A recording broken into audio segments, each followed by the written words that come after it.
മരണമടഞ്ഞ അച്ഛന്റെ ജോലി ലഭിച്ചതിനെ ചൊല്ലിയുണ്ടായ തർക്കത്തിൽ അനുജന്റെ കുത്തേറ്റ് ജ്യേഷ്ഠൻ മരിച്ചു. കരിക്കോട് ഐശ്വര്യനഗർ ജിഞ്ചു ഭവനിൽ റോയി എന്ന് വിളിക്കുന്ന ലിഞ്ചുവാണ് സഹോദരൻ ജിഞ്ചുവിന്റെ കുത്തേറ്റ് മരിച്ചത്. ചൊവ്വാഴ്ച രാത്രി 9:45 സംഭവം. ഒട്ടേറെ കേസുകളിൽ പ്രതിയാണ് മരിച്ച ലിഞ്ചു. മദ്യപിച്ചെത്തുന്ന സഹോദരങ്ങൾ തമ്മിൽ വഴക്ക് പതിവാണ്. ചൊവ്വാഴ്ച രാത്രിയും വീടിന് മുന്നിൽ വെച്ച് ഇരുവരും തമ്മിൽ വഴക്കുണ്ടായി. ഇതിനിടെ ജിഞ്ചു കയ്യിൽ കിട്ടിയ കത്തി കൊണ്ട് ലിഞ്ചുവിന് കുത്തുകയായിരുന്നു. സാരമായി പരിക്കേറ്റ ഇയാളെ ജില്ലാ ആശുപത്രിയിലേക്ക് കൊണ്ടുപോകവെ മരിച്ചുവെന്ന് കിളിക്കല്ലൂർ പോലീസ് പറഞ്ഞു. സംസ്ഥാന വെയർഹൌസിംഗ് കോർപ്പറേഷന് കീഴിൽ കരിക്കോട് പ്രവർത്തിക്കുന്ന വെയർഹൌസിലെ ലോഡിംഗ് തൊഴിലാളിയായിരുന്നു ഇവരുടെ അച്ഛൻ തങ്കച്ചൻ. അദ്ദേഹത്തിന്റെ മരണശേഷം മൂത്ത മകനായ ലിഞ്ചു ഈ ജോലിക്ക് കയറി.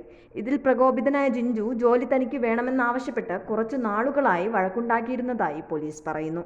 ജോലിയുടെ പേരിലുണ്ടായ തർക്കമാണ് ആക്രമണത്തിലും കൊലപാതകത്തിലും കലാശിച്ചത്. സംഭവത്തിന് ശേഷം ഒളിവിൽ പോയ പ്രതിക്കായി പോലീസ് അന്വേഷണം ആരംഭിച്ചു. വിസ്മയ ന്യൂസ്, കൊല്ലം.